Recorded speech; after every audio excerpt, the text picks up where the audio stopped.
Assalamualaikum warahmatullahi wabarakatuh. Waalaikumsalam warahmatullahi wabarakatuh. Alhamdulillah, nahmaduhu wa nasta'inuhu wa nastaghfiruh wa na'udzu billahi min syururi anfusina wa min sayyiati a'malina. May yahdihillahu fala mudilla lahu wa may yudlilhu fala hadiyalah. Asyhadu an la ilaha illallah wahdahu la syarikalah wa asyhadu anna Muhammadan abduhu wa rasuluhu la nabiyya wa la rasula ba'dah. Rabbi shrah li sadri wa yassir li amri wa hlul 'uqdatam min lisani yafqahu qawli, amma ba'du. Ibu-ibu sekalian yang kami muliakan, alhamdulillah wa syukurillah wa la haula wa la quwata illa billah. Pada siang hari ini, Masya Allah, kita masih diberi kesempatan kembali untuk berada di majelis kita virtual ya. Nah, belum pernah kita lakukan secara offline ya. Alhamdulillah, kita masih bisa istiqomah hingga pada detik ini. Sudah tidak terasa ya Bu ya, sudah mau berjalan 3 tahun ini ya mungkin ya.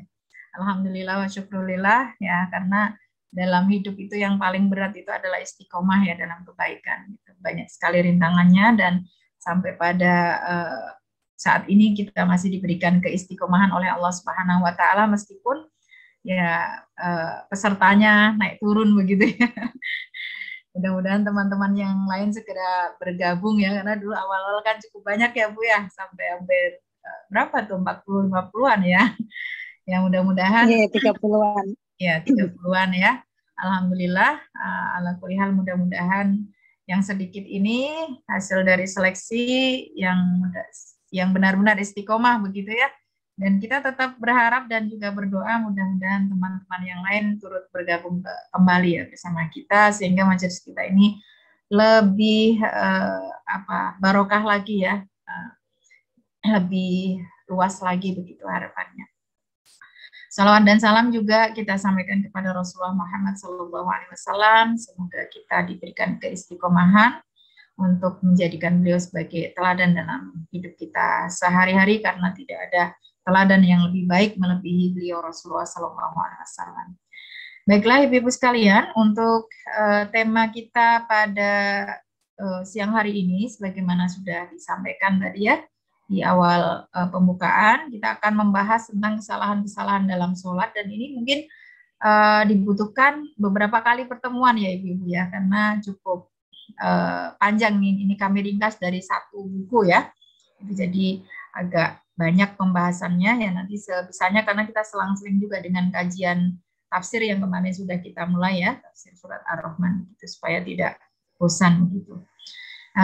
Sebelumnya kita akan sampaikan sebuah tauji sekaligus tadhkirah ya, dari Allah Subhanahu wa taala dalam surat Maryam ayat 59 yang mengingatkan kepada kita bagaimana keadaan generasi kita di zaman sekarang ini ya.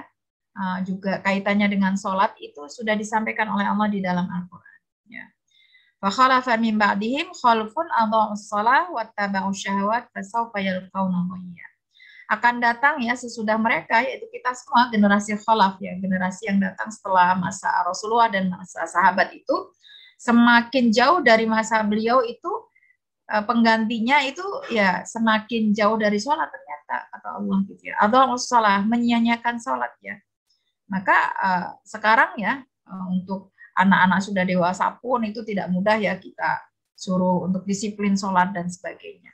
Sehingga karena sholat ini bagi seorang muslim salah satu fungsinya itu sebagai benteng kehidupan kita, akhirnya kalau sholat itu disia-siakan, wattaba'us syahawat, tidak sedikit ya dari kita yang menjadi budak hawa nafsu ya, budak hawa nafsu ya, mudah emosi ya, mudah resah, mudah gelisah, mudah marah ya, mudah berbuat maksiat ya.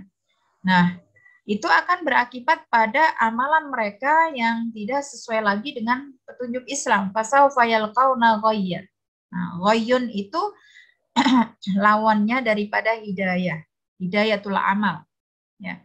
Jadi kalau dolal itu ilmunya, kalau ghayyun itu amalnya. Amalnya itu sesat gitu ya.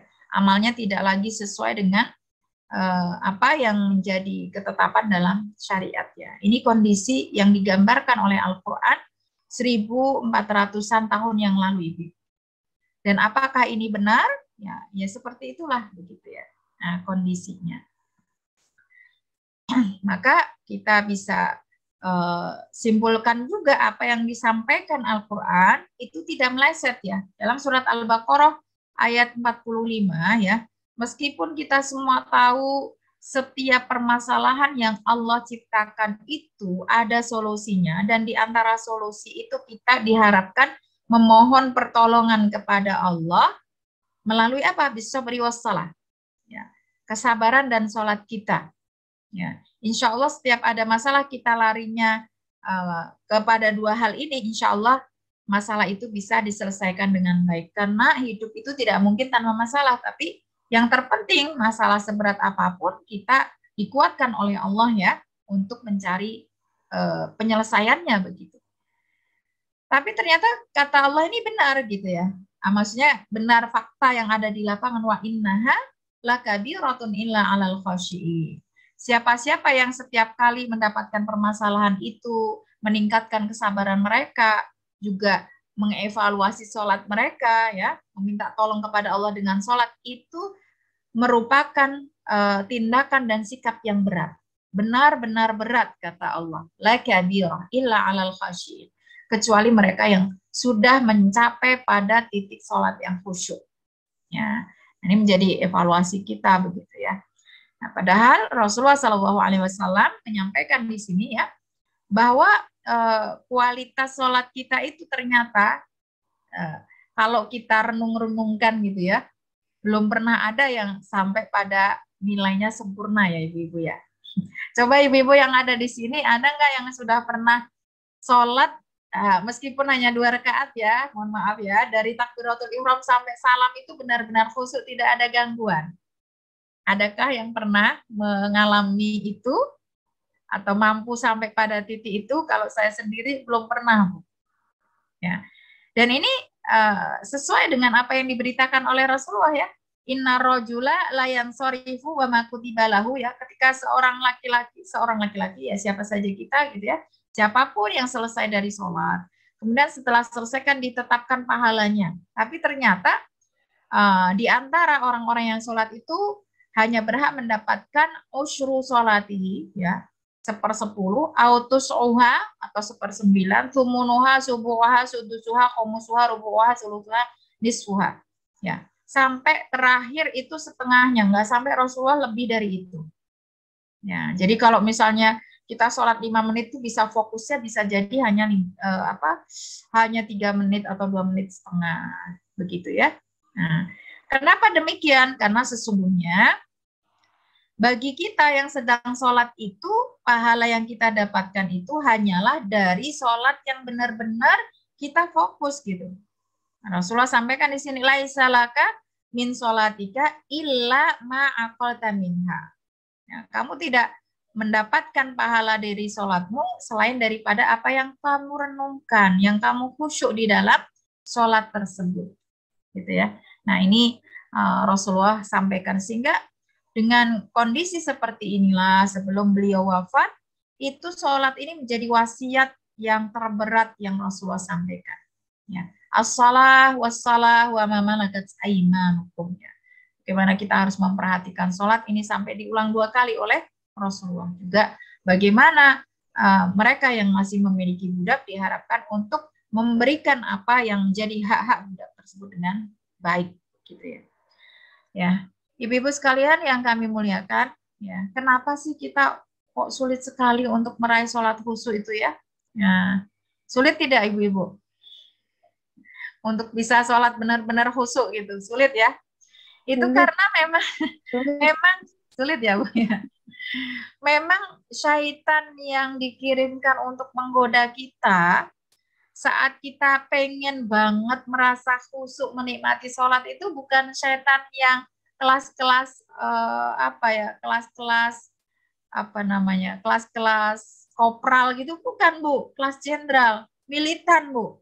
Ya, kita bisa lihat nih yang disampaikan oleh Rasulullah dalam hadis riwayat Bukhari dan Ahmad ya. Idza nudiya lis-shalah adbara syaitan walahu durat. Ketika ada azan dikumandangkan, itu syaitan itu lari-lari sampai, mohon maaf ya, disampaikan oleh beliau Rasulullah di sini sampai terkentut-kentut saking takutnya mendengar asma Allah. hatta la yasma'at ta'dzin, sampai adzannya selesai. Ya, mereka lari. Wa idza qadon nida, ya ketika adzannya itu sudah berhenti begitu ya, aqbala. Mereka tidak berhenti, Bu. Kembali lagi ingin menggoda manusia. Maju lagi, pantang mundur. Hatta idza thuwiba bis shalah adbar. Nah, nanti kalau adzan selesai, ketika iqomah dia pergi lagi gitu ya. Tapi tidak selesai di situ. Wa hatta idza qudiyat taswib aqbala. Ya. Kalau iqomahnya sudah selesai, maju lagi. Ini kan militan ini ya. Nah, nggak pantang menyerah gitu. Nah, ahbala sampai hatta yakhtura bainal mar'i wa nafsihi, sampai dia bisa berada di antara seorang laki-laki, seseorang ya, dengan jiwanya, berada di dekat, membisik-bisikkan, yaqul ya. Setan itu akan berkata, uzkur kada, lima lam yakun yadhkur. Hatta yadhalla rajulu la yadri kam shalah. Ya. Ingat ini, ingat itu ya, padahal sesuatu yang dibisikkan oleh setan ini kadang-kadang untuk kita ingat di luar sholat itu sulit banget, tapi bisa loh keingat ketika sholat. Itu karena bantuan bisikan setan ini, Bu. Maka tidak wajar saja ketika misalnya kadang orang berkata begini, kita lupa nih dengan sesuatu gitu ya, sholat atau engkau kelingan gitu ya. Dan benar ternyata ketika baru Allahu Akbar gitu ya, naruh kunci tadi lupa Allahu Akbar, ingat gitu ya, oh di situ kuncinya.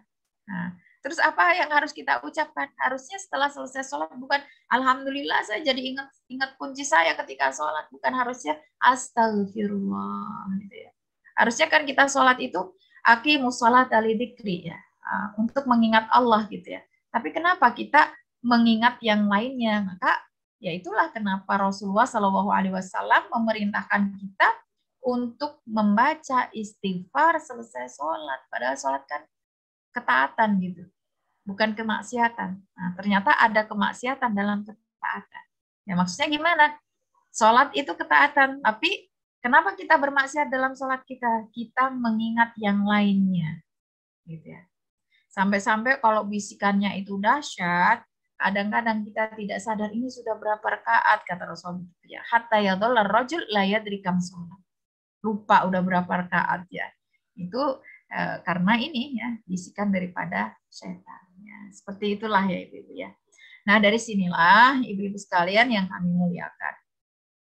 Ibnu Qayyim al-Jauziyah ya, setelah melakukan survei itu mengklasifikasi ya 5 level sholat. Nah, nanti kita tinggal evaluasi masing-masing kita di level yang keberapa, dan mudah-mudahan dengan kita mengkaji tema ini kita bisa lebih meningkat lagi gitu ya.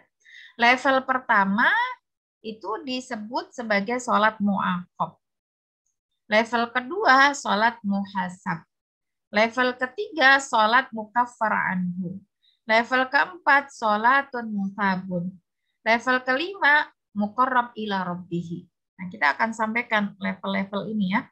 Level pertama itu adalah sholat mu'aqab, sholat tapi justru dapat hukuman. Itu yang seperti apa? Sholat yang tidak memperhatikan kesempurnaan wudu, yang tidak menjaga waktu-waktu sholat, yang tidak memperhatikan batasan-batasan dan rukunnya. Ya, ini sholat level pertama. Kalau kita bisa sampaikan ya, sholat yang fikihnya belum benar, gitu, secara kaidah dan tuntunannya belum benar. Nah, itu sholat yang menzolimi diri sendiri. Sholat tapi nggak dapat apa-apa, gitu ya. Nah, ini tingkat yang pertama.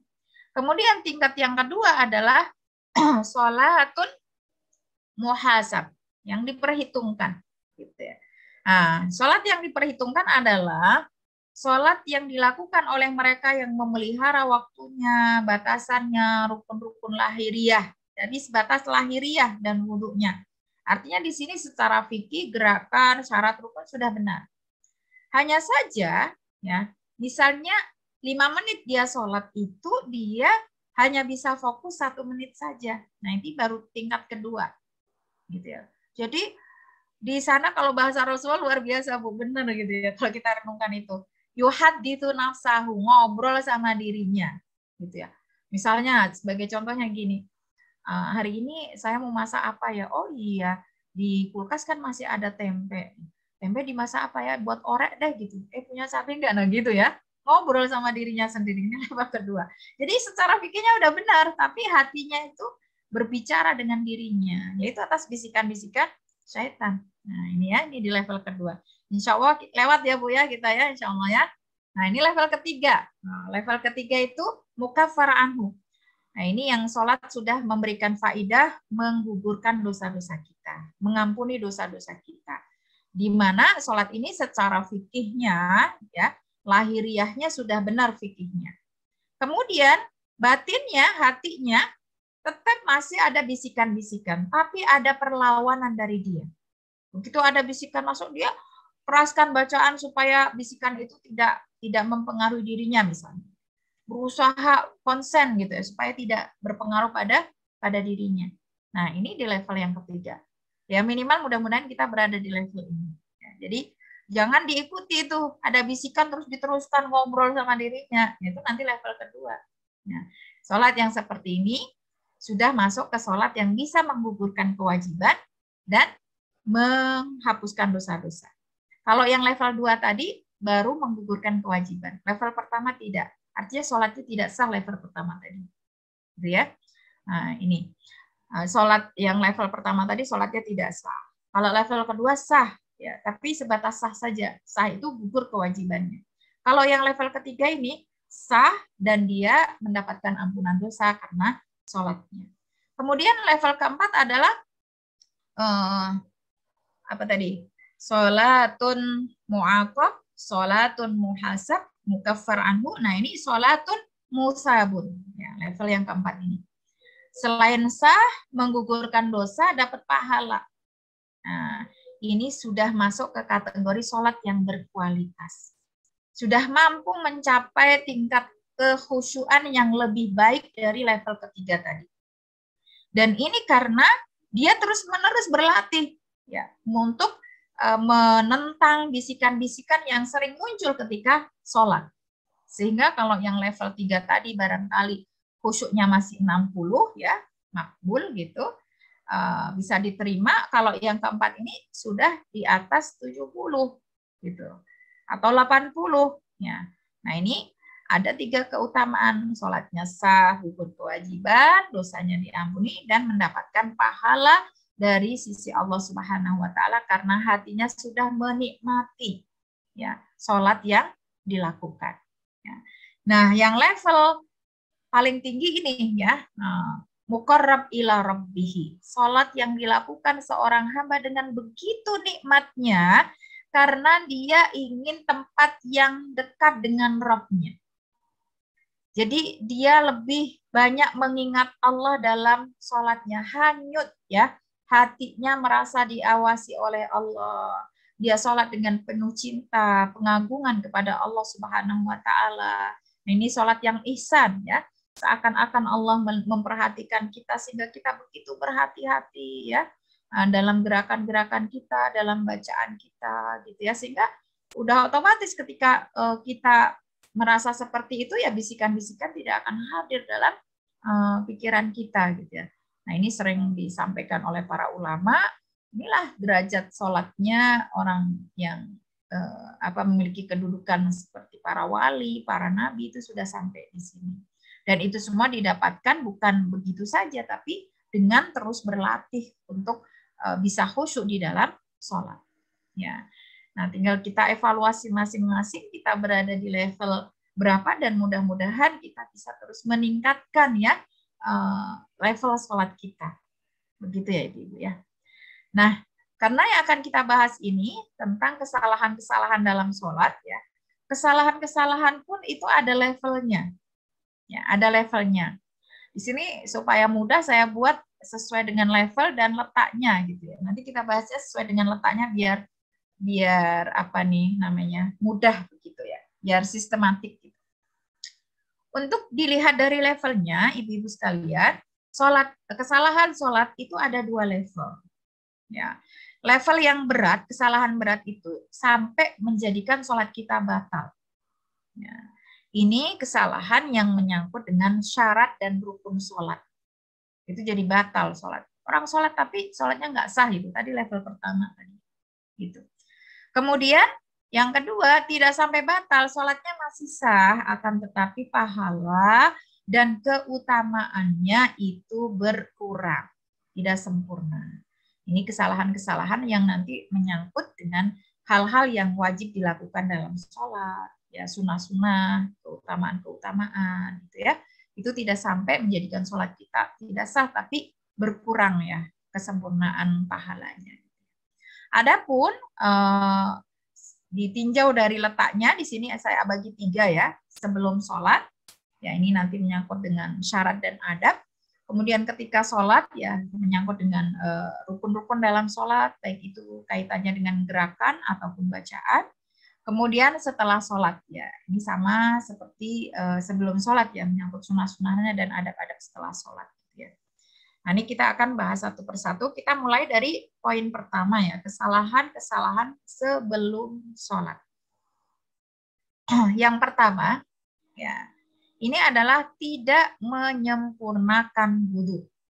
Jika kita renungkan dari berbagai hadis Rasulullah ketika beliau mengajarkan tentang tata cara sholat, itu beliau selalu berpesan asbigil wudhu.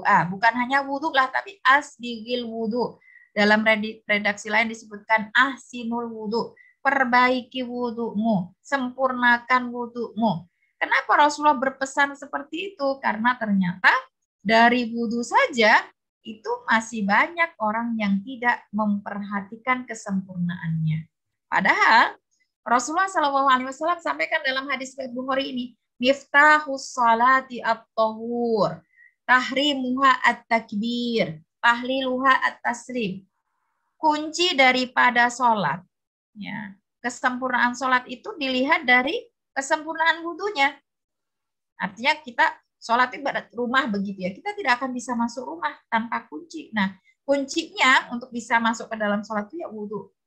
Kan tidak sah sholat kalau wudhunya tidak sah. Nah, biasanya di sini yang mungkin perlu kami sampaikan dari fakta yang ada di lapangan ya, kesalahan wudhu yang sering terjadi itu satu, di dalam rangkaian wudhu itu hanya ada 2 perbuatan ya Ibu-ibu ya, membasuh dan mengusap. Ya, membasuh dan mengusap. Ya. Kalau muka, tangan, kaki itu dibasuh. Dibasuh itu dicuci. Tapi tidak jarang kita dapati orang yang berwudu itu bukan dibasuh, hanya dibasahi. Kan beda.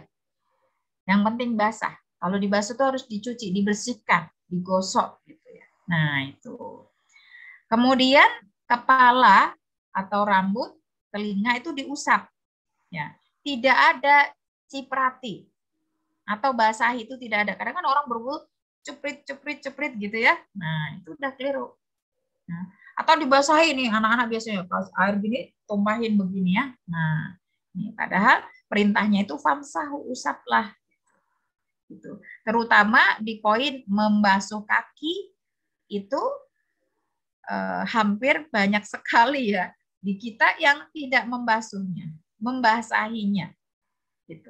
Karena membasuh kaki itu perlu perjuangan sambil digosok di sela-sela jari kakinya gitu ya. Itu ya ditorke di bawah keran begitu ya. Itu enggak sempurna wudunya. Itu tidak sesuai karena perintahnya itu faghsilu. Ya. Cuci, bersihkan, bukan dibasahi gitu ya. Nah, dari bahasanya jelas di sini. Gitu. Kemudian tahrimuha at-takbir ya. Niat dalam sholat itu ketika kita takbiratul ihram ya. Maka takbiratul ihram itu termasuk daripada rukun sholat ya. Kalau nggak ada takbiratul ihram berarti sholatnya tidak sah. Tahalulnya ya, tahalulnya kalau dalam haji umrah itu kan potong rambut ya, kalau di sini taslim ya. Kalau sudah salam berarti sudah halal sholatnya, sudah selesai.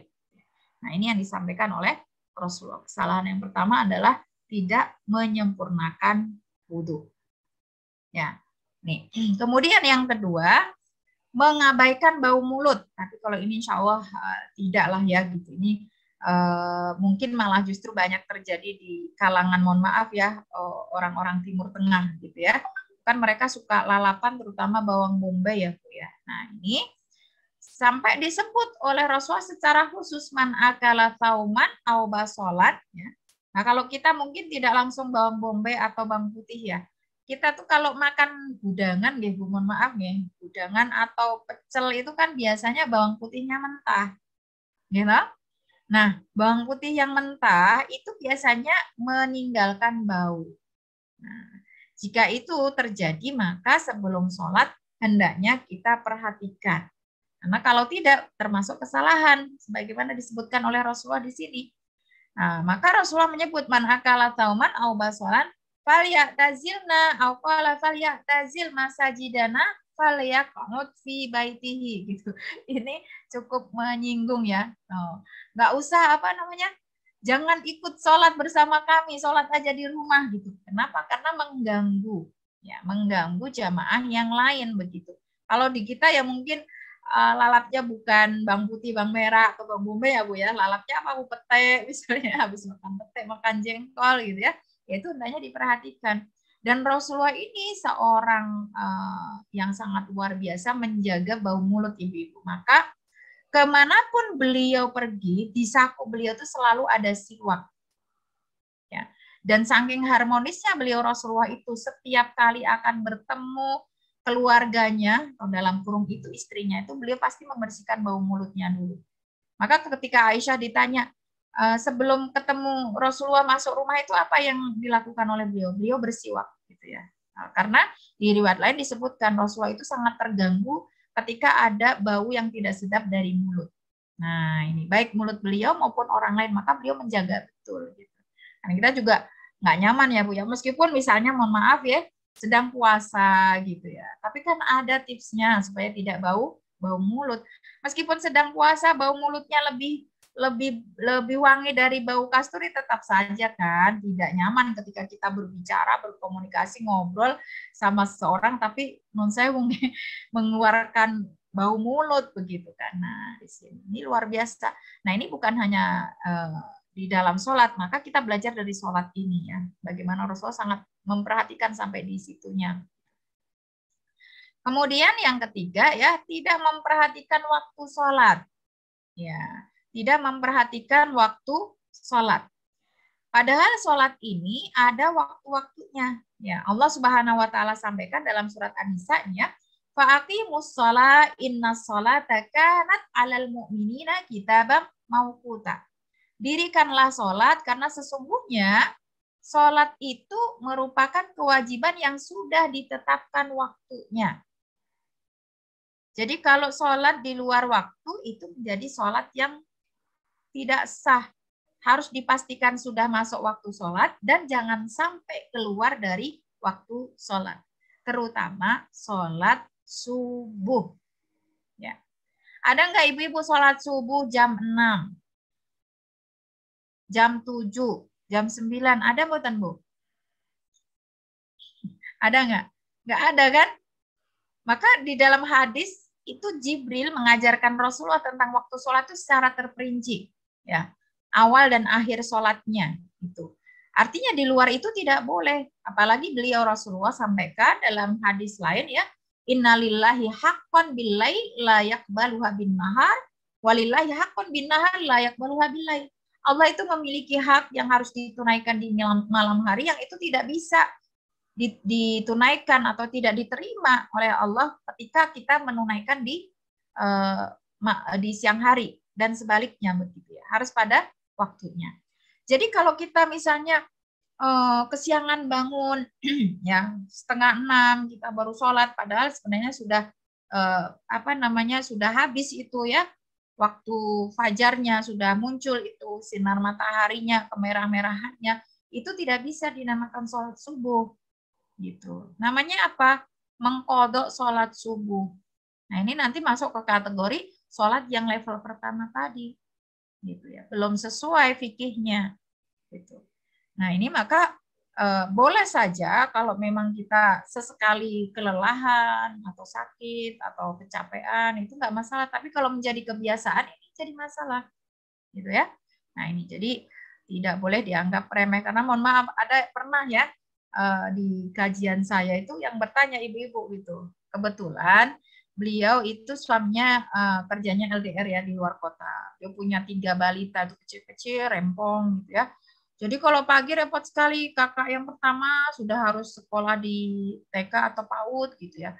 Ini jadi kadang harus nyiapin anak, ini malamnya repot gitu ya, paginya pasti kesiangan. Padahal kakaknya harus segera disiapkan untuk sekolah misalnya. Ini ya. Itu akhirnya apa? Beliau bertanya dengan lugunya gitu. Boleh nggak saya sholat subuhnya digabung sama sholat duha? Waduh, ini payah gitu ya. Padahal kenapa sih ada sholat subuh? Ya, itu sebagai energi kita ya untuk bekal kita menjalani aktivitas kita yang kemudian di siang harinya begitu. Jadi seakan kadang sekarang lebih takut anaknya telat sekolah daripada takut telat sholat. Ini nggak boleh gitu. Ya, insya Allah kalau kita sholat dulu semuanya nanti akan bisa kita lakukan dengan tenang. Tapi kalau belum sholat, yakin pasti gerusa-gerusu karena masih ada tanggung jawab, masih punya hutang. Dan saya salut sekali sama ibu ini tidak malu bertanya. Ya, karena apa? Bisa jadi ada juga ibu-ibu yang lain yang melakukan seperti itu, gitu ya.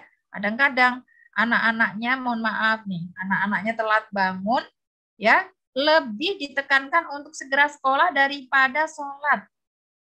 Ini lebih takut telat sholat daripada lebih takut telat sekolah daripada sholat. Gitu. Apalagi usia mereka sudah masuk SD, ini sudah fatal ini, karena untuk melatih ibadah anak itu ketika sudah masuk kepada usia 7 tahun itu sudah harus bentuknya perintah. Nggak boleh lagi tidak sholat. Harus sholat gitu ya. Maka dalam surat Toha disampaikan wa'mur ahlaka bis-shalah. Perintahkan anakmu untuk mengerjakan sholat. Perintah itu bukan lagi ajakan. Kalau anak di bawah 7 tahun, oke, diajak. Mereka nggak mau, nggak apa-apa. Tapi kalau sudah 7 tahun, nggak boleh tidak sholat. Capek tetap sholat, meskipun mohon maaf sholatnya masih belum serius, itu nggak apa-apa, tapi jangan sampai dikasih dispensasi untuk tidak sholat. Gitu. Karena nanti efeknya ke depan, ya ketika mereka dewasa ya harusnya sudah mampu bertanggung jawab tentang kewajiban mereka untuk sholat, mereka belum bisa bertanggung jawab gitu ya, kalau sholat itu wajib, gitu. Belum memiliki tanggung jawab sampai di sana. Dan ini termasuk mungkin bisa jadi kesalahan kita ya dalam menanamkan atau mendidik anak kita ya disiplin dalam ibadah, terutama waktu-waktunya. Waktunya harus diperhatikan ya. Keluar dari waktunya juga tidak boleh, sebelum masuk waktunya ya juga tidak boleh ya, sambil ngerajin nih waktu duhur kan mulai jam 12 kurang seperempat ya, tapi karena dia mau pergi jam 12 kurang 10 dia kurang 20 dia sudah sholat, ya nggak sah, mau 100 rakaat itu tidak sah, karena apa? Sholat itu harus pada waktunya. Nah, kadang ada ini Bu ya, termasuk kesalahan, misalnya ada orang yang pengen sholat tahajud. Ya, salah satu tips yang dilakukan adalah menggantung sholat isya, gitu ya. Jadi dia tidur sebelum melaksanakan sholat isya dengan harapan karena belum melaksanakan sholat isya itu peluang untuk bangun tahajud itu lebih besar. Ini termasuk kesalahan, gitu ya. Nah, kenapa? Karena Rasulullah Shallallahu Alaihi Wasallam memang betul, karena Nabi Shallallahu Alaihi Wasallam yuakhiru sholat al-isya'il akhirah. Beliau itu untuk memimpin sholat jamaah sholat isya itu cenderung iqomahnya lama, ya, itu supaya lebih banyak jamaah ya, dan juga banyak manfaat yang mereka bisa dapatkan ya dengan sholat berjamaah di akhir waktu sholat isya, bukan di awal untuk sholat isya itu.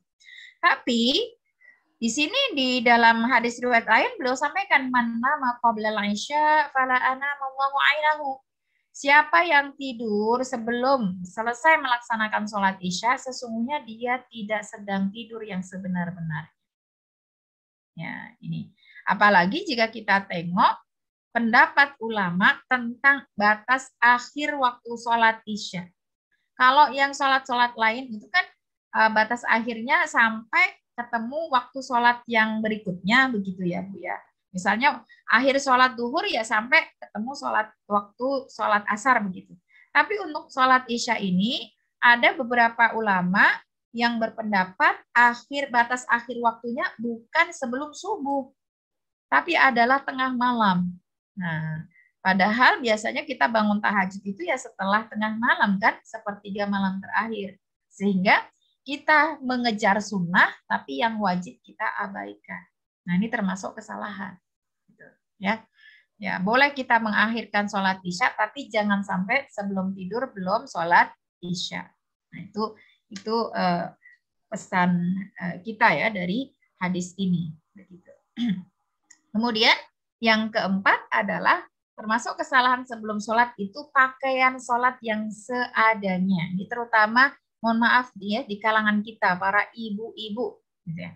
Nah kalau bapak-bapak itu jauh lebih disiplin dalam masalah pakaian sholat sehingga setiap mereka akan berangkat berjamaah itu ganti ya baju koko gitu kan. Kalau di rumah pakai kaos ya, kalau kerja pakai pakaian dinas. Tapi kalau ibu-ibu itu bisa 3 in 1. Baju sholat ya itu, dinas di dapur ya itu, dinas di kasur ya itu, gitu ya. Atau keluar rumah juga itu. Nah ini yang harus kita evaluasi, begitu ya. Padahal Allah Subhanahu Wa Taala sampaikan dalam surat Al-A'raf ayat 31, ya Bani Adam, wahai anak keturunan Adam, khudhu zinatakum inda kulli masjid. Ya, kita diharapkan setiap kali akan memasuki tempat sujud ya. Kalau secara bahasa masjid itu tidak harus seperti bentuknya bangunan. Masjidun itu adalah tempat sujud. Sajadah yasjudu masjid, tempat sujud meskipun itu di rumah ya. Wa kulu washrabu wa la tusrifu innahu la yuhibbul musrifin. Kita diperintahkan untuk berpakaian yang indah.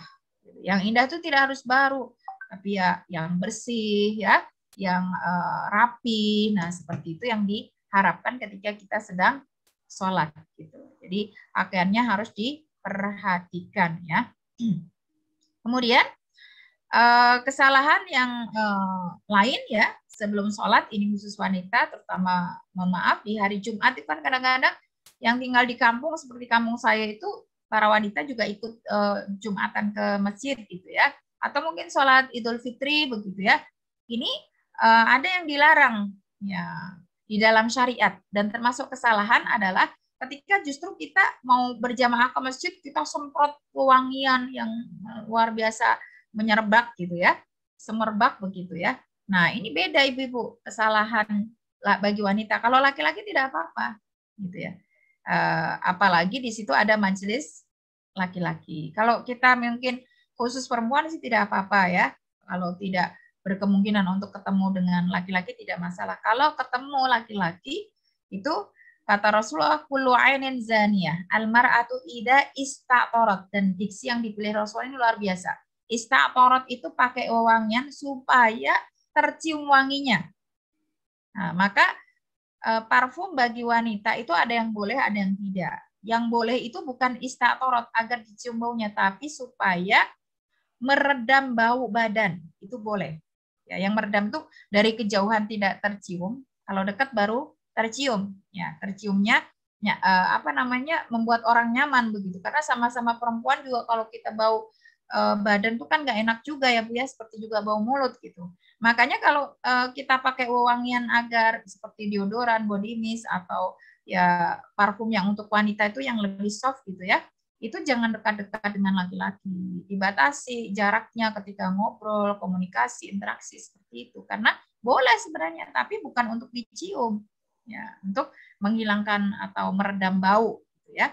Karena kalau dia pakai parfum untuk dicium wanginya oleh yang tidak berhak mencium, ya kata Rasul, famarot bil majlis, dia melewati majlis tersebut, fahya kada wa kada, yakni maka bisa dikategorikan sebagai perbuatan yang zina gitu ya. Karena jangankan laki-laki biasa, Rasulullah saja memberikan pengakuan ya dalam hadis beliau, innama hubbiba ilayya min dunya kumun nisa wattib. Ya, ada dua hal yang disukai oleh Rasulullah dari gemerlapnya dunia kita itu. Nah, yaitu apa? Yaitu an-nisa wattib, perempuan dan juga wewangian. apalagi ada perempuan dan baunya wangi. Ibu-ibu sesoleh apapun tertarik itu laki-laki, jangan disangka gitu ya. Maka juga Rasulullah berpesan kepada para bapak-bapak, para suami itu ya, idza ra'a ahadukum imra'atan fatu'jibuha ya. Jika salah seorang dari kalian melihat perempuan, ro'a itu melihat sekilas saja loh Bu ya. Beda dengan nadoro. Kalau nadoro itu melihat dengan seksama. Terus menerus ya, diulang-ulang, memandang dengan berulang-ulang itu nadoro. Kalau ro'a itu hanya sekilas gitu ya. Faliyati ahlahu gitu ya. Maka segera datangi istrinya gitu ya. Karena laki-laki melihat perempuan yang cantik dan wangi itu langsung, mohon maaf ya, bisa timbul itu syahwatnya. Maka Rasulullah mewanti-wanti kepada kita ini, kalau kita pakai wewangian jangan agar dicium oleh orang, terutama lawan jenis begitu. Tapi pakailah itu untuk membuat nyaman orang-orang di sekitar kita yang sesama perempuan, terutama kalau ada laki-laki sekantor atau apa, kita jaga jarak ya, supaya mereka tidak mencium ya bau harum kita. Karena itu kalau udah kecium tuh jangan disangka loh Bu, itu syahwatnya itu pasti naik begitu. Itu Rasulullah saja yang kan beliau paling pandai mengendalikan syahwat beliau ya. Itu saja tertarik, apalagi yang biasa-biasa saja gitu ya.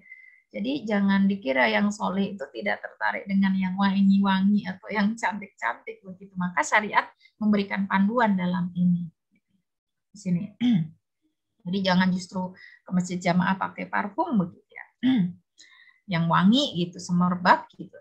Kemudian yang keenam adalah termasuk kesalahan juga tidak mengutamakan jamaah padahal memungkinkan untuk berjamaah gitu ya. Memungkinkan untuk berjamaah.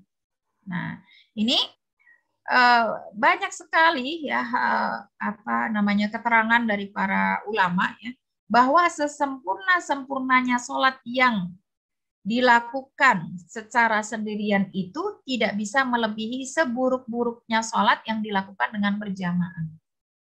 Nah, ini. Maka sebaiknya selama masih ada peluang berjamaah, ya kita ambil peluang tersebut. Waduh, gimana ini kalau perempuan kan nggak wajib berjamaah ke masjid ya. Meskipun itu boleh ke masjid berjamaah, boleh ya ibu-ibu ya, boleh. Tapi sholat di rumah lebih baik kalau kita berjamaah. Gitu. Caranya kalau memang tidak ada teman lain, anak kita dan sebagainya, ya karena sholat sunnah itu kan yang lebih baik dilakukan di rumah ya. Sudah kita sampaikan. Nah, saat suami sholat qobliyah itu kita bermakmum, kita sholat wajib sehingga kita dapat keutamaan berjamaah ya. Suami dapat keutamaan membantu kita bersedekah ya untuk membantu kita bisa berjamaah ya. Nah, kenapa sholat berjamaah ini sangat ditekankan ibu-ibu? Ini luar biasa sekali pesan-pesan yang dalam Al-Quran dan hadis Rasulullah untuk menekankan berjamaah ini, karena memang dengan berjamaah itu banyak sekali kemanfaatannya ya, untuk memperkuat ya bonding, untuk memperkuat soliditas kita itu dalam berjamaah gitu. Maka dalam surat An-Nisa ayat 102 ini sebenarnya kan ini untuk sholat khauf ya, sholat dalam kondisi perang saja itu sebisa mungkin jika masih tetap memungkinkan tetap dilakukan berjamaah ya. Nah, ini softnya bisa dibagi dua. Soft pertama dia ruku, yang soft keduanya dia tetap berdiri sampai segitunya. Ini karena saking utamanya ya sholat berjamaah begitu. Itu dalam kondisi perang gitu ya. Atau kalau tidak pasukannya dibagi dua. Yang pasukan A berjaga-jaga, pasukan B sholat berjamaah. Nah, kalau musuhnya hanya di satu arah itu bisa sholat bareng ya, nanti rukuknya yang bergantian, sujudnya yang bergantian sehingga tidak ada yang ditembak oleh musuh begitu ya. Sampai begitu dalam aturan sholat khauf begitu ya. Nah, ini karena apa? Rasulullah Shallallahu Alaihi Wasallam sampaikan dalam hadis riwayat Al-Bukhari di sini ya, sholatul jama'ati tafdulu sholatul faddi bisa ba'in wa ashrina darajah. Keutamaannya perbandingan antara sholat berjamaah dan sholat sendirian itu 27 tingkat jauh lebih baik. Maka tadi kesimpulannya sebaik-baik dan sesempurna-sempurnanya sholat yang dilakukan sendirian itu tidak lebih baik dari seburuk-buruk sholat yang dilakukan secara berjamaah. Begitu ya. Nah ini. Jadi kalau misalnya tidak punya teman jamaah di rumah, boleh kok ibu-ibu ikut jamaah di masjid. Nah, itu tidak dilarang ya, dan Rasulullah menyampaikan dalam hadis beliau, la tamna'u ima akumul masjid. Jangan engkau melarang perempuan-perempuan kalian untuk mendatangi ke masjid untuk ikut jamaah di masjid. Yang terpenting tadi ya, aman dari fitnah, tidak melanggar hal-hal yang lain. Kemudian kesalahan sebelum sholat yang ketujuh adalah tidak menjawab adzan. Ya, tidak menjawab adzan. Padahal menjawab adzan ini keutamaannya luar biasa. Sehingga ibu-ibu, jika kita terdengar adzan ya, kalau di tempat saya ini alhamdulillah jauh dari masjid ya. Jadi sholat Jumat kan adanya di masjid, dekatnya di musola. Di musola tidak ada azan di hari Jumat, di waktu Jumat ya. Kalau dulu ketika saya ngisinya dari Ma'had itu kan dekat masjid, jadi terdengar itu semua aktivitas dihentikan. Ya, kita untuk memanfaatkan keutamaan menjawab adzan. Nah, saat kita mengajar ya ibu-ibu, barangkali ada jam mengajar, di saat adzan berkumandang break dulu, dengarkan adzan dan jawab adzan. Nah, ini insya Allah kalau ibu-ibu menjadi sarana para mahasiswa juga untuk menjawab adzan, ini pahalanya besar. Ya, karena ini diperintahkan oleh Rasulullah, idza sami'tumun nida faqulu mithla ma yaqulul muadzin. Kalau kalian itu mendengar adzan, ucapkanlah dan bacalah sebagaimana ucapan muadzin. Gitu ya. Keutamaannya apa? Disebutkan dalam hadis riwayat Bukhari yang lain ya. Man qala hina yasma'un nida, apalagi setelah menjawab, mengatakan sebagaimana yang dikatakan oleh muadzin, lalu menutupnya dengan doa, Allahumma rabba hadhihi da'wati tammah was salatil qa'imah ati Muhammadan al wasilata wal fadilah wa ba'athu maqama mahmuda alladhi wa'addah ya. Ini ketika kita membaca doa setelah adzan, itu kata beliau Rasulullah ya, halat lahu syafa'ati yaumal qiyamah. Jadi dia halal atau berhak untuk mendapatkan syafaatku pada hari kiamat. Ya, nih, jadi sebenarnya banyak sekali ibu-ibu amalan yang ringan, ya, tapi keutamaannya luar biasa. Tinggal kita membiasakannya, karena kebiasaan itu luar biasa. Kalau kebiasaannya itu baik, ya akan banyak kebaikan yang dia dapatkan. Tapi kalau dia tidak berusaha untuk membiasakan, ya tidak bisa gitu ya, karena yang sulit itu adalah membangun kebiasaan yang baik. Kemudian yang ke-8, nah ini untuk bapak-bapak ya. Nah, kenapa ibu-ibu juga perlu mengetahui ini? Karena kita kan ibu dari anak-anak kita juga, ya, istri dari suami kita juga, ya, mereka yang berjamaah di masjid itu tidak boleh berjalan tergesa-gesa, ya, tidak boleh berjalan tergesa-gesa. Aduh nanti telat gimana? Ya, itu nggak boleh juga Bu. Misalnya anak kita telat nih, udah komat belum berangkat ya, terus kita suruh cepet lari deh gitu ya, lari mas gitu ya, itu nggak boleh, malah justru itu salah. Ya, ini sebagaimana disampaikan oleh Rasulullah dalam hadis muttafaq alaih Bukhari Muslim ya, baina nahnu nusolli ya, ketika kami ini berarti para sahabat ya sedang melaksanakan sholat gitu ya. Kemudian id sami'a jabalata rijal ya. Terdengar suara terompah atau keributan ya, ada laki-laki gitu, gaduh gitu, karena serak-serak lari gitu, kedengeran kan gitu. Kemudian selesai sholat ya, falamma sholla qala, Rasulullah menegur mereka dan memberitahu ya, Masya nukum tadi itu kok ada suara gaduh, itu suara apa gitu ya. Mereka para sahabat menjawab, istajalna ilas shalah, karena kami terburu-buru, tergesa-gesa wahai Rasulullah ya, ketika berjalan menuju masjid gitu ya. Dan beliau berpesan, fala tafa'alu, jangan engkau lakukan demikian. Idza ataitumus shalah fa'alaikum bisakinah, meski dalam keadaan apapun, setelah apapun, kamu kalau ingin ikut sholat berjamaah, datanglah dengan tenang, berjalanlah dengan tenang. Fama adraktum fasallu, ya. Fama adraktum fasallu, apa yang kamu dapati maka sholatlah seperti mereka atau imam dan juga jamaah yang ada. Wa ma fatakum fa'atimu, yang kamu terlewatkan ya sempurnakanlah, begitu ya. Jadi nggak boleh ngejar. Ini ada fakta di musola saya ini ya. Ada ya, qadarullah masya'a gitu ya. Qadarullah masya'a fa'ala. Ada seorang kakek-kakek sudah cukup sepuh ya, usianya 80 lebih. Nah, beliau lari-lari gitu, lari-lari untuk sholat berjamaah. Qadarullah jatuh Bu ya di pelataran musola itu, dua kakinya patah. Setelah itu nggak bisa berjamaah lagi ke musola. Ya, karena sudah sepuh dan penyembuhannya cukup lama. Nah, ini sebagai salah satu kisah yang bisa kita ambil ibrah gitu ya. Maka kenapa tidak boleh terburu-buru gitu. Lah nanti telat, makanya kalau tidak mau telat ya harus dipersiapkan ya. Sebelum-sebelumnya begitu adzan bersiaplah untuk sholat. Nah, kalau masih adzan sudah adzan masih santai-santai ya. Kemudian dia datangnya sudah qomat ya, gimana nggak terburu-buru gitu ya. Terburu-buru kadang keserimpet sarungnya atau keserimpet bajunya. Nah, ini kan berbahaya nih sebenarnya. Itulah Islam itu mengajarkan kepada kita memperhatikan berbagai aspek begitu. Sini.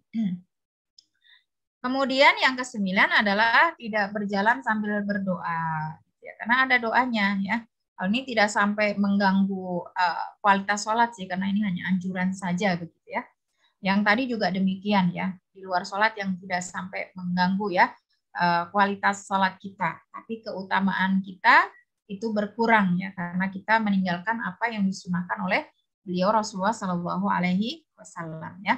Ini ada doa yang insya Allah sudah kita hafal ya, doa ketika berjalan menuju masjid ya. Allahumma ja'al fi qalbi nuron ya, fi basori nuron, fi sam'i nuron.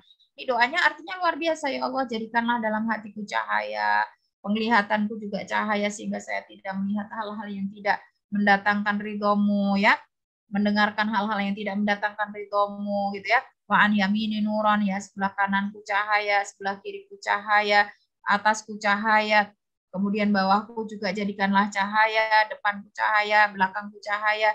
Wahai Allah, berikanlah aku cahaya ya. Nah, ini cahaya itu hidayah.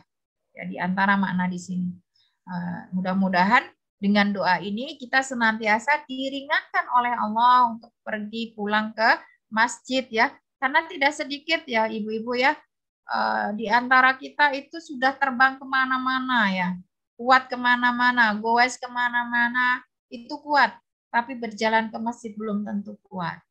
Nah, berarti tidak dapat hidayah. Maka kenapa ketika kita berjalan ke masjid membaca doa ini ya, karena ternyata kadangkala ada berjalan ke masjid yang sesungguhnya ringan itu menjadi berat karena tidak mendapatkan hidayah dari Allah Subhanahu wa ta'ala. Dan mudah-mudahan dengan mengamalkan doa ini, hidayah itu tetap ada pada diri kita sampai kapanpun. Kemudian termasuk kesalahan juga adalah tidak membaca doa ketika masuk masjid. Nah, padahal kita mengetahui ya, kenapa setiap aktivitas harian kita itu selalu ada doa yang diajarkan oleh Rasulullah. Karena Rasulullah Shallallahu Alaihi Wasallam bersabda, ad-du'a mukhul ibadah. Ya. Sesungguhnya doa itu adalah inti daripada ibadah. Ya. Karena orang berdoa itu pasti ingat Allah. Pasti ingat Allah. Jadi sujud, ruku, sa'i, muter-muter tawaf ya, atau wukuf di Arafah itu hanya sarana. Intinya itu agar ingat kepada Allah. Nah, maka mau makan biar ingat sama Allah, ada doa sebelum makan, ada doa sesudah makan, bahkan ada doa sebelum buang air kecil, buang air besar, ada doanya semuanya itu. Sehingga dalam hadis lain Rasulullah juga sampaikan, laisa syai'un akramu indallahi minat du'a. Tidak ada suatu pun aktivitas yang lebih mulia di sisi Allah melebihi doa. Ya. Karena apa? Karena ketika kita berdoa itu kan kita mengakui kebesaran Allah. Dan itulah yang dicintai oleh Allah. Mengakui kelemahan kita. Tahu posisi kita sebagai seorang hamba yang selalu butuh terhadap Allah. Nah, itulah ketundukan dan ibadah yang sesungguhnya. Nah, sehingga Allah murka kepada mereka-mereka yang tidak mau berdoa. Nah, ini. Maka setiap aktivitas kita itu ada selalu ajaran Rasulullah untuk berdoa, dan doa yang diajarkan oleh Rasulullah itu luar biasa, Bu. Ya, sangat bagus sekali. Kita tidak bisa menyusun doa-doa sebagus yang diajarkan oleh Rasulullah. Ya, ini misalnya ketika kita mau masuk masjid, ya, idza dakhala ahadukumul masjid, ya, ketika kita akan masuk masjid, apa yang kita baca? Allahumma ftahli abwaaba rahmatika. Kita memohon kepada Allah agar selama kita berada di tempat sujud kita, tempat sholat kita, di masjid kita itu, Allah bukakan untuk kita pintu-pintu rahmatnya. Rahmat itu kan welas asihnya, sehingga dosa-dosa kita itu diampuni dengan sholat yang kita lakukan, ya, dengan doa yang kita minta, dengan istighfar yang kita lantunkan, ya. Wa idza kharaja falyaqul, ya.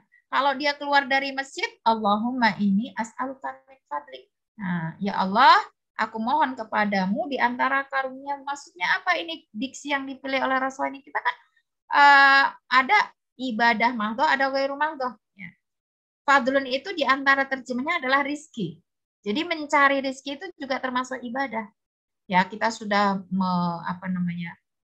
mengumpulkan bekal dengan sholat, energi kita untuk bekerja, mencari rizki, ya, kita mudah-mudahan dengan bekal sholat yang kita lakukan tadi, dalam mencari rizki, kita dimudahkan oleh Allah. Dan lebih mudah lagi ketika kita memohon pertolongan. Allahumma inni as'aluka, ya Allah, aku mohon kepada, bukakan untukku di antara karuniamu. Karunia Allah sebenarnya banyak, ya. Nah, di antara di sini adalah rizki. Ya, rizki. Maka dalam surat Al-Jumu'ah itu disampaikan, jika kamu sudah selesai menunaikan sholat, ya, wa idza qadaitumus shalah, ya, fantashiru fil ard wabtaghu min fadlillah. Nah, itu bahasanya. Kalau kamu sudah selesai menunaikan sholat, ya, bertebaranlah kamu di muka bumi dalam apa? Mencari fadlun minallah, yang di situ ya juga tafsirannya adalah mencari rizki. Karena bagi seorang muslim mencari rizki itu termasuk ibadah yang diperintahkan oleh Allah Subhanahu wa Ta'ala. Nah, gitu ya. Maka ada kisah yang cukup unik di sini. Ada seorang sahabat, ya, yang hidup di masa Umar bin Khattab, waktu itu dia begitu khusyuk dalam sholat, ya, menangis gitu, ya, di dalam masjid itu, ya. Umar sampai terketuk hatinya. Wah, ini ketoke tenanan serius, di masalahnya besar nih hidupnya pasti, gitu, ya. Dihampiri oleh Umar bin Khattab, ya. Kemudian Umar bin Khattab bilang, mintalah kepadaku, aku akan berikan, gitu, ya. Dia bilang gitu, Umar, gitu, ya. Maksudnya kalau kamu punya kesulitan, bilang saja sama saya pasti akan bantu. Tapi laki-laki ini tidak mau minta, tidak mau berkata-kata, gitu, ya, tidak mau mengungkapkan apa permasalahannya. Kemudian dia baru ketika sudah keluar masjid, ya, baru menyampaikan begitu. Aku ini sedang berada di rumah Allah, ya. Bagaimana aku minta kepada manusia padahal aku punya Allah, gitu, ya. Nah, di masjid itu, ya. Makanya dari sini juga itu menguatkan juga hadis-hadis yang lain. Diharapkan ketika kita berada di dalam masjid itu jangan kita melakukan aktivitas yang berbau bisnis, gitu. Ya, jual beli di dalam masjid. Itu rumah Allah, mintanya sama Allah. Berdoa kalau di dalam masjid, ya. Berdoa, mengingat Allah, berzikir, sholat itu. Nah, nanti baru keluar masjid, barulah lakukan upaya-upaya itu. Ya, makanya ada larangan melakukan transaksi jual beli di dalam masjid, ya. Karena masalahnya sekarang itu kan transaksi tidak dilakukan secara langsung saja, ada yang dilakukan secara online, kan. Nah, itu sebaiknya tidak dilakukan saat kita berada di dalam rumah Allah. Ya. Di saat kita berada di dalam rumah Allah, kita fokus memohon kepada Allah Subhanahu wa Ta'ala. Nah, kalau sudah mau keluar baru kita mohon, ya, kepada Allah agar Allah membukakan untuk kita pintu-pintu karunia-Nya, ya, pintu-pintu rezekinya. Nah, yang ke-11 ini termasuk kesalahan berat, ibu-ibu, ya. Ya, ini berat tapi kadang tidak diperhatikan. Melewati orang yang sedang sholat itu kesalahan berat. Kenapa berat? Karena dalam hadis riwayat Bukhari Muslim ini disampaikan, lau ya'lamul marina. Ya. Seandainya orang-orang yang melewati tempat sholat itu tahu, ya, betapa melewati tempat sholat itu termasuk kesalahan yang berat, gitu ya. Ma'alaihi minal itsmi ya. Berapa betapa beratnya melewati orang sholat ini.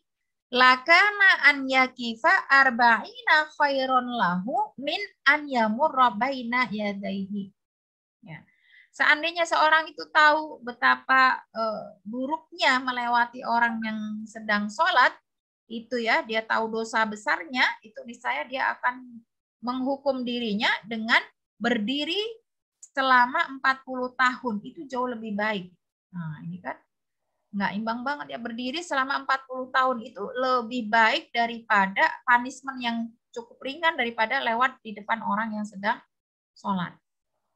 Maka untuk aturan shaf yang ada di masjid, supaya kita tidak melanggar kesalahan ini, karena ini kesalahan yang cukup berat ya, itu antara shaf satu dengan yang lain, jika di masjid itu dipasang karpet, ibu-ibu sebaiknya diberikan jarak, agar itu bisa menjadi akses untuk berjalan orang dan tidak melakukan pelanggaran ini.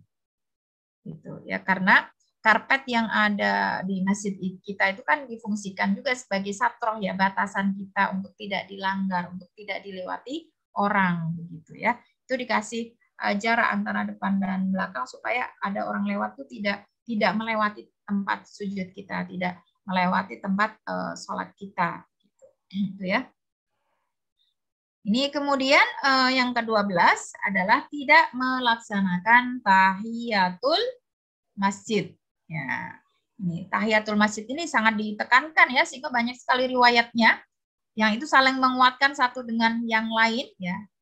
Salah satunya Rasulullah Shallallahu Alaihi Wasallam sampaikan di sini, idza dakhala ahadukumul masjid.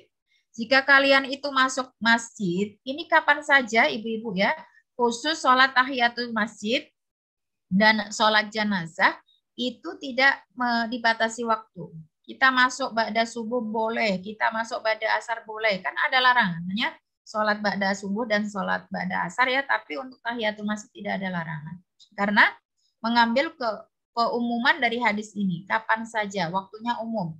Kamu masuk masjid, fala yajlis hatta yusalli rak'atain. Maka janganlah kalian itu duduk sampai kalian sholat 2 rakaat dulu. Ya, tahiyatul masjid. Di hadis lain disebutkan idza dakhala ahadukumul masjid falyarka rak'ataini qabla an yajlis. Hendaknya dia sholat sebelum duduk. Nah, ini kan penekanan betul gitu ya untuk tahiyat masjid ini. Bahkan di saat seperti ini di hari Jumat kita datang ke masjid, kemudian khotib sudah mulai berkhutbah. Saya mohon maaf ya, izin dulu.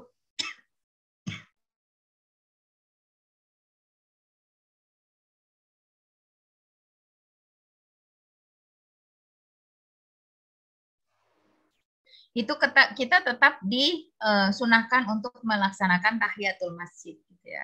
Yang tidak disunahkan adalah khotib atau imam Jumat ya. Jadi kalau imam Jumat itu datang ke masjid langsung naik mimbar. Ya, adapun makmumnya meskipun khutbah sudah dimulai itu tetap tahiyatul masjid. Karena sesungguhnya adzan sholat Jumat itu juga hanya sekali Bu sebenarnya. Nah, adanya adzan sholat Jumat itu 2 kali, itu mulai masa Khalifah Utsman bin Affan. Itu termasuk siasah syariah yang ditetapkan oleh Utsman bin Affan. Jadi tidak terjadi di masa Rasulullah, pada masa Utsman. Itu kenapa? Karena sudah banyak orang pada sibuk, akhirnya pada telat datang Jumat, maka dibuatlah itu ya untuk mengingatkan manusia, mengingatkan kaum muslimin agar bersegera untuk datang ke sholat Jumat, itu dibuatlah azan 2 kali. Itu mulai dari masa Khalifah Utsman bin Affan gitu ya, dan ternyata cukup bermanfaat. Kenapa ibu-ibu? Karena kalau orang itu datang sholat Jumat dan mohon maaf nih sudah telat banget, dia datang imamnya sudah rakaat kedua dan sudah selesai ruku, itu la Jum'atalahu, dia sebenarnya tidak dapat sholat Jumat. Ya, maka disuruh menyempurnakan 4 rakaat. Maka supaya tidak telat itu Khalifah Utsman bin Affan mengambil politik hukum ya dengan menetapkan ada 2 adzan di waktu Jumat. Itu untuk mengingatkan para jamaah agar bersegera menuju ke masjid. Gitu ya. Nah ini jadi kalau imam atau khatib tidak disunahkan ya, tapi kalau untuk jamaah yang lain meski sudah khutbah tetap tahiyatul masjid begitu. Dan ini bebas waktu, termasuk di waktu-waktu yang terlarang itu boleh ya, dan keutamaannya cukup besar. Dan semakin sedikit orang mendatangi masjid, mampir ke masjid lalu sholat tahiyat, itu semakin dekat tanda hari kiamat. Karena Rasulullah sampaikan di antara salah satu tanda hari kiamat adalah ketika orang itu menjadikan masjid itu sebagai tempat lewat saja. Kalau bahasa di zaman kita sekarang justru jadi destinasi wisata, bukan dengan tujuan beribadah. Jadi destinasi wisata gitu ya. Buat selfie, lewat di situ selfie, oh saya sudah di masjid itu ya, tanpa melakukan tahiyatul masjid. Rasulullah berapa namanya? 1400 tahun yang lalu. Kemudian yang ke-13 termasuk kesalahan sebelum sholat adalah tidak segera menyambut iqomah. Ya, ini tidak segera menyambut iqomah. Jadi ketika muadzin sudah menyampaikan qad qamatis shalah, itu sudah tidak boleh ada aktivitas lain, termasuk diantaranya adalah tahiyatul masjid. Jadi kalau sebelum qomat dia sudah mulai tahiyat masjid atau barangkali sunnah qobliyah ibu-ibu, boleh dilanjutkan. Tapi kalau baru datang sudah qomat, itu harus segera bergabung dengan shaf untuk menunaikan sholat yang didirikan di waktu tersebut. Rasulullah Shallallahu Alaihi Wasallam sampaikan, "Ida uqimatis sholah, fala sholata illal maktubah." Jika iqomah itu sudah dikumandangkan, maka tidak ada lagi sholat kecuali sholat yang didirikan, sholat wajib tersebut. Nah, ada kejadian di masa Rasulullah, ya sudah qomat sholat subuh, karena keutamaan sholat qabla subuh itu sangat luar biasa, ada sahabat yang tetap melaksanakannya meski sudah iqomah. Jadi memaksakan, ya. Nah, itu cepat-cepat ya supaya dapat dua-duanya gitu ya. Lalu selesai sholat dipanggil oleh Rasulullah, ya. Kemudian Rasulullah bersabda kepada sahabat ini, "As-sholatu subhi arba'u rakaat." Wahai fulan, apakah sholat subuh itu 4 rakaat? Nah, ini sebenarnya pertanyaan tapi sindiran, pengingkaran yang dilakukan tidak benar. Karena iqomahnya untuk mendirikan sholat subuh, dia sholat qabla subuh. Ya, mungkin apakah itu niatnya qabla subuh ataukah tahiyat, wallahu alam begitu ya. Sehingga menjadi 4 rakaat ditunaikan setelah iqomah. Ini termasuk kesalahan, apalagi sudah iqomat masih ngobrol. Ya, nah ini apalagi masih ngobrol ya, terutama ketika sholat tarawih itu ya, anak-anak muda itu kalau belum waladhdallin masih aja ngobrol ya. Nah, ini tidak diperkenankan. Apalagi kalau hari Jumat itu kan nggak boleh berbicara sedikit pun ya. Sibuk dengan kata pun mencatat khutbah di HP itu nggak boleh di waktu Jumat ya. Itu ketika khutbah berlangsung. Kemudian yang ke-14 adalah tidak memakai sutra. Ya. Sutra itu pembatas ibu-ibu yang bisa memberikan tanda bagi orang lain agar tidak melewati tempat sholatnya tersebut. Makanya ketika kita tidak membawa sutra, apakah itu penggaris, ataukah itu tas, ataukah HP yang menandakan ini adalah tempat sholat saya, gitu ya. Jangan lewat di sini, gitu. Pakai karpet itu, maka karpetnya dikasih jeda, dikasih jarak ya antara karpet satu dengan yang lain, gitu. Sehingga mereka yang lewat itu tidak melewati kita. Gitu. Kenapa? Rasulullah SAW sampaikan ya, idza shalla ahadukum ya, jika kalian itu sedang menunaikan sholat ya, hendaknya kita menggunakan sutra ya, menggunakan sutra terhadap orang lain ya. Kenapa? Fa'arada ahadum an yajtaza baina yadayhi, jika ada yang melewati sutra tersebut, hendaknya kita faliyat fahu, kita berhak loh mendorongnya ya kalau kita sudah memberikan batasan atau sutra tersebut gitu ya. Fa'in aba falyuqatilhu fa innama huwa syaiton. Sampai-sampai kalau dia itu tetap ngeyel gitu ya, melewati tempat sujud kita, itu kita boleh mendorong dia. Kita, kalau bahasa Rasulullah keras ini ya, mohon maaf ya. Falyuqatilhu, lawan dia gitu ya. Kain nama huwa syaitan. Karena itu termasuk daripada perbuatan syaitan. Jadi melewati tempat sujud, tempat sholat seseorang ini termasuk kesalahan yang fatal ya, yang tidak boleh dilakukan begitu. Jadi maka untuk mengantisipasi di sini perlu adanya syai'un yasturuhu minan nas. Ya, ada sutroh bahasanya ya, ada penghalang, ada batasan. Kemudian termasuk kesalahan juga, yang ini salahnya sudah haprah ya, maksudnya ya ada di mana-mana gitu ya, itu adalah memilih imam berdasarkan senioritas ya, bukan berdasarkan kemahiran mereka dalam membaca Al-Qur'an. Ya, yang lebih sepuh gitu ya. Nah, yang bau rekso di situ ya, atau takmirnya di situ, padahal belum tentu bacaannya lebih bagus gitu. Itu termasuk kesalahan ya dalam mendirikan sholat berjamaah. Padahal dalam riwayat Muslim, Rasulullah Shallallahu Alaihi Wasallam sampaikan ya di sini, yang paling berhak menjadi imam itu siapa? Ya umul qauma aqra'um li kitabillah. Pilih yang paling bagus bacaan Al-Qur'annya, yang paling tepat ya, tahsin, tajwid, makharij hurufnya. Fa in kanu fil qiraati sawa, ya jika kualitas bacaannya itu sama, maka yang paling berhak adalah a'lamuhum bis sunnah, yang paling memahami hukum-hukum Islam. Wa in kanu fis sunnati sawa, kalau pemahaman terhadap Islamnya itu satu level sama, fa aqdamuhum hijrah. Ya, ini karena dulu ya, yang mana yang lebih dulu ikut hijrah Rasulullah Shallallahu Alaihi Wasallam gitu ya. Kalau di kita ya yang lebih yang lebih lama tinggal di sini, itu lebih berhak. Wa in kanu fil hijrati sawa fa akbaruhum sinan, baru yang terakhir itu ya. Kalau semuanya sama, bacaannya sama-sama bagus, pemahaman agamanya sama-sama bagus ya, hijrahnya juga bersamaan, maka baru dipilih yang lebih senior ya, dari usianya. Jadi senioritas ini klasifikasi yang terakhir, bukan yang pertama gitu ya. Nah, ini. Kemudian yang ke-17 adalah keluar masjid setelah adzan. Meskipun kita mampir di masjid itu, kalau sudah adzan ya jangan keluar gitu ya. Tunggu, ikutlah berjamaah. Nah, kalau perlu seperti itu ya. Nah, ini disampaikan ya dalam hadis riwayat Muslim. Kunna qu'udan fil masjid ma'a Abi Hurairah.